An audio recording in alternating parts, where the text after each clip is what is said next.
श्रोताओं नमस्कार। क्षेत्रीय समाचार एकांश के आजादी का अमृत महोत्सव विशेष कार्यक्रम में मैं आपके साथ व्याख्या चंदोला। श्रोताओं, आजादी का अमृत महोत्सव के अंतर्गत आजादी के आंदोलन में हमारे स्वतंत्रता सेनानियों के बलिदान एवं योगदान की प्रेरक कहानियों से नई पीढ़ी को रूबरू कराने के लिए आकाशवाणी ये विशेष श्रृंखला प्रस्तुत कर रहा है।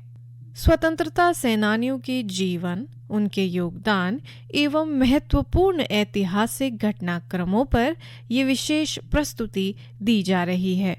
इस सिलसिले को आगे बढ़ाते हुए आइए सुनते हैं इस विशेष कार्यक्रम की आज की कड़ी, आजादी का सफर आकाशवाणी के संग। आजादी का अमृत महोत्सव।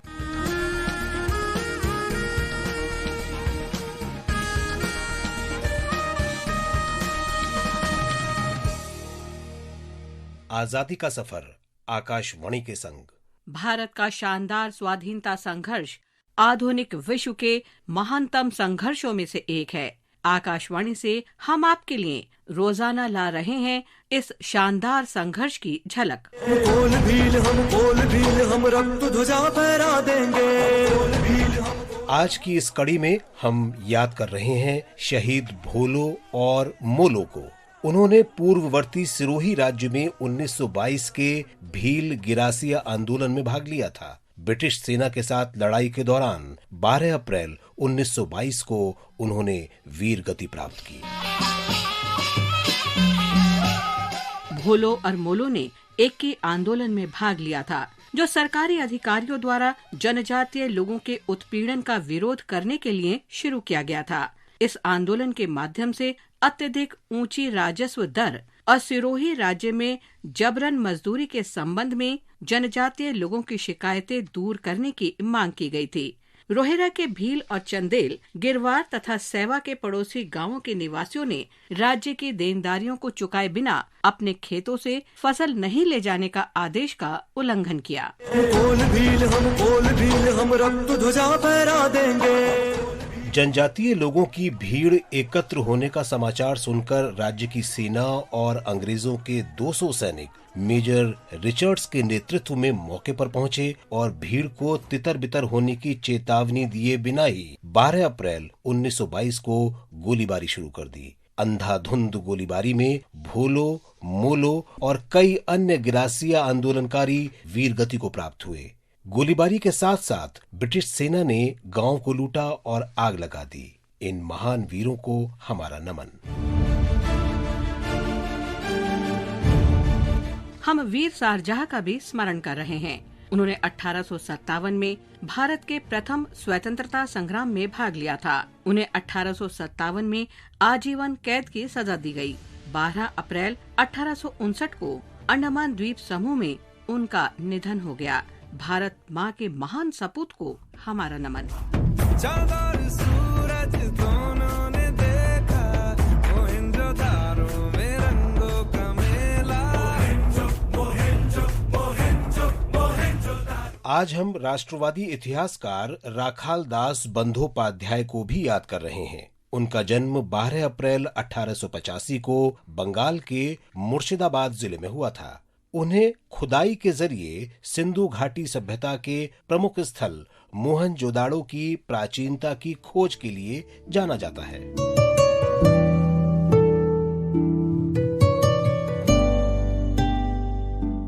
राखाल दास ने कोलकाता में भारतीय संग्रहालय, भारतीय पुरातत्व सर्वेक्षण और काशी हिंदू विश्वविद्यालय में काम किया। वे भारतीय सभ्यता के व्यापक विचार वाले राष्ट्रवादी इतिहासकार थे। प्राचीन शिलालेखों के अध्ययन और पुरालेखों के क्षेत्र में राखाल दास का योगदान अप्रतिम है। शिलालेखों और पांडुलिपियों के आधार पर बांग्ला लिपि के विकास का पता लगाने के लिए बांग्ला लिपि के उद्गम के बारे में उनका कार्य अग्रणी था। राखाल दास ने मुद्रा संग्रहण, प्राचीन और मध्यकालीन भारत के सिक्कों के महत्वपूर्ण विश्लेषण और वैज्ञानिक अध्ययन के क्षेत्र में भी काम किया। बंदोपाध्याय को मोहनजोदाड़ो में बौद्ध काल से पूर्व की कलाकृतियों की खुदाई और मोहनजोदाड़ो तथा हड़प्पा स्थलों के बीच उल्लेखनीय समानता के लिए भी जाना जाता है। उनकी खोज के कारण दोनों स्थलों की खुदाई की गई। सभ्यता के बारे में उनकी व्याख्या और विश्लेषण अनेक आलेखों और पुस्तकों में प्रकाशित हुए, जिनमें an Indian city 5000 years ago, Mohenjodaro in Bangla और मोहनजोदाड़ो अ फॉरगेटन रिपोर्ट प्रमुख है। उन्होंने कई ऐतिहासिक उपन्यास भी लिखे। राखाल दास ने प्राचीन और आरंभिक मध्यकालीन प्रतिमाओं और असम में प्राचीन इमारतों के पुरावशेषों पर भी कार्य किया तथा तेजपुर के निकट दाह पर्वतिया में मंदिर के खंडहर के दरवाजों चौखटों की काष्ठ कला की खोज की। राखाल दास जीवन के अंत समय तक भारत के ऐतिहासिक आश्चर्यों की खोज करते रहे। 23 मई 1930 को 45 वर्ष की आयु में उनका निधन हो गया। महान राष्ट्रवादी को हमारा शत शत नमन। हो सिर मासे निज को यग मासे जहाँ तिन चेतन आबोदी सुमला मासे ऊनगे चेतन बंदे मातरम। हम वीर धर्म छोटा पहाड़िया को भी श्रद्धांजलि अर्पित कर रहे हैं। वे वर्तमान झारखंड के संथाल परगना के निवासी थे। उन्होंने 1942 में भारत छोड़ो आंदोलन में सक्रिय रूप से भाग लिया। आंदोलन के दौरान उन्हें गिरफ्तार कर लिया गया। 12 अप्रैल 1943 को दुमका जेल में उनका निधन हो गया। मातृभूमि के वीर सपूत को शत शत नमन। आज बस इतना ही। आजादी का सफर आकाशवाणी के संग कल फिर मिलेंगे नई कड़ी के साथ।